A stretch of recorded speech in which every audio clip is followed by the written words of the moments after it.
Matthew and Keira are here now, and I mean, I loved it. I absolutely loved it. Fantastic. It's great.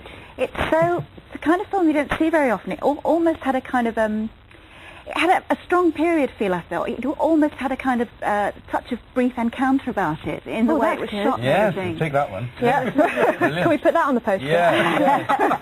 No, it is. Brief encounter. Yeah, there you go. Even better. Yeah. No, it's great. Your mother wrote the screenplay for it, didn't she? And you helped sort of push it with your contacts. You helped to push it through a bit. I did, accidentally, I think. No, I mean, when I was working with the director John Mabry, who also directed this, on The Jacket when I was 18, my mum actually came up to Glasgow to visit me, and she had just written a script and said, look, will you give me some notes on it? And I read it and just went, that's amazing, it's really beautiful. So gave it to one of the producers. And he said, is this something that you're interested in doing? And I hadn't even thought about it, but I just thought I'd say yes so that he might read it. Yeah. And so I accidentally kind of got involved. Yeah. How much of the storyline is absolutely true? I mean, obviously it's based on real people who walked under the sun and all the rest. But I mean, how much of it's true, this extraordinary menage between Dylan and these two women in his life?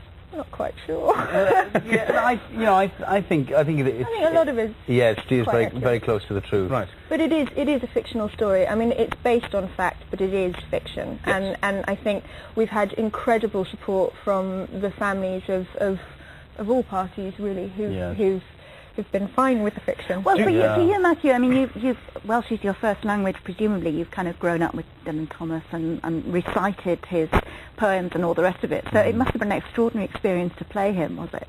Yes, absolutely. It's sort of a double-edged sword in a way that, you get the opportunity to play this hugely Welsh iconic figure, but at the same time you have to do it. So the pressure was there as well. Was he as sexy a man as, I have to say, I'm speaking because I watched it with a lot of women, and they found you very sexy. Well, they did, they really did. You smouldered. But actually nobody smouldered, because I've never seen so many cigarettes smoked in one film in my life. There's always a fag going on. Yeah.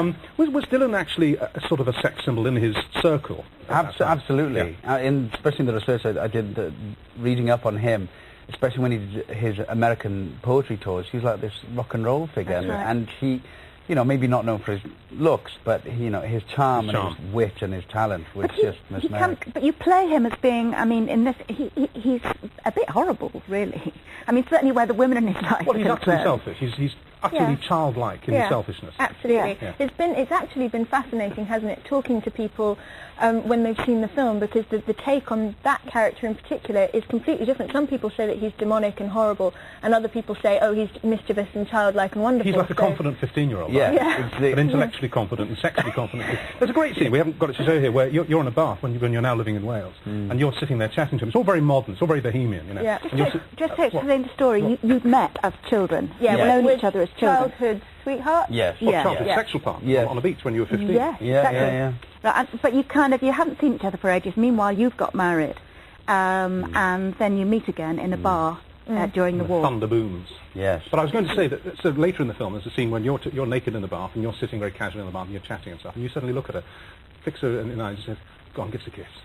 And you do. And it's very modern in that sense. I felt like I was looking at a sort of kind of a student drama, maybe set in the 1980s or 90s. But I think it's quite interesting when you actually take people's perception of the 40s and what it was actually like. I'm sure it's quite different. And actually the research that we all did specifically about the characters and about that period in general, I think what you're dealing with is young people who are living in a time where death is literally raining down around them, and you hold on to life with absolutely everything in you.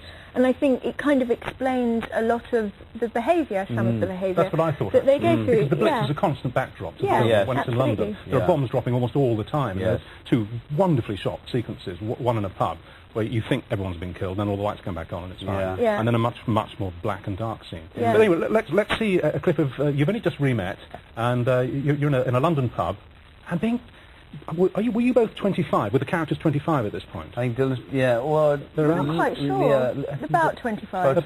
Mid-20s. The sophistication, this sort of intellectual elegance of these young people at that time is something I think which is almost unique. I don't think you'd see that with a couple of 25-year-olds having a drink in Soho today. But anyway, let's take a look. This girl Vera, I mean, despite the fact that she surrendered her virginity on a beach to Dylan Thomas when he was not much older, as we see her in the film, she's no pushover, is she, at all? No, she's not. She's got a lot of spirit about her. I think that's what's wonderful about the film, is that you've actually got, and it's really rare, you've got two really strong female characters in it, and very often, I mean, you really don't get that. It's normally you're the only actress surrounded by a lot of men, which can be very nice, you know. But it was wonderful to actually have the opportunity to play this character who is quiet but very strong against Sienna's version of Catelyn, who is this sort of vivacious, extraordinary creature, and see a friendship between two women that are completely different and yet mutually respectful of each other. Yeah, it works very well as well. I mean, the accents, your Welsh accent is terrific. And did you coach her? I didn't know. I didn't at all. She turned up on day one of rehearsals with that accent, absolutely perfect. How did you do it? Pluck it out of the air, or did you go to... fun. I don't know. I mean, half my mum's family is Welsh, so I suppose it's always sort of been around. But I really like working with accents. I find it so... I really enjoy it. It's sort of like diving into a completely new person. Yeah. So you've got you Welsh, you were okay. You've got you being Welsh, you've got Sienna being Irish, and you've got Cillian, who is Irish, of course, being English. Yeah, we actually all nearly swapped accents. Yeah, it was good. I mean, we had every time we had somebody on set that actually spoke in the real accent, so we could constantly go, is that the right sound? Is that okay? That's good. Well, let's see another clip. You do a fair bit of singing. In fact, the film opens with you singing. Yeah. And I'd say that you must have read the reports, and maybe they're true, maybe they're not, that you might be doing My Fair Lady as Eliza. Is there any truth in that at all, or is that just... I have a policy never to admit to anything until I've signed on the dotted line, and I haven't signed anything. All right, okay. So, it sounds like it's under discussion. That would be great. That would be great. But it was a great film the first time round. But could you do... Yes, but I'm afraid the London accent wasn't very good. It was questionable. God blimey, it was like Dick Van Dyke. But it's funny how the London accent's changed. So you're absolutely right. Yeah, so it's much less posh. It's just completely different, that Cockney accent. Cockney had elements of poshness to it. In fact, I was seeing a film involving real Cockneys during the war, and they didn't sound that dissimilar to the Queen. Yeah. Seriously, there was kind of an extra English thing going into it. Yeah. How did you find the singing in the film, though? Terrifying. Was it? I had to do it live, and nobody... I mean, I recorded it before we actually started doing the film, and I thought I'd be doing it to playback and just miming. Right. And the day I got there, John, the director, said, no, actually, you're going to do it live in front of 160 people or something like that. I thought that my knees were going to buckle. I was absolutely terrified. And the first couple of times I tried to sing, my voice, I sounded like a pubescent boy. It was one of the most embarrassing moments of my entire life. So luckily that's not in the film. Yeah. And it's all right. Terrifying. Well, we think there's more than a touch of Monroe, actually. Oh, really? Monroe I think it's not so much the singing, it's the way it's shot. It's the way it's shot. Yeah, absolutely. It's very clever. Very clever. Who did your lipstick, love? The makeup artist Daniel on it was very good. Very good. I think the makeup's fantastic on both you and Well, your lipstick was amazing. Well, mine actually took longer to put on than hers.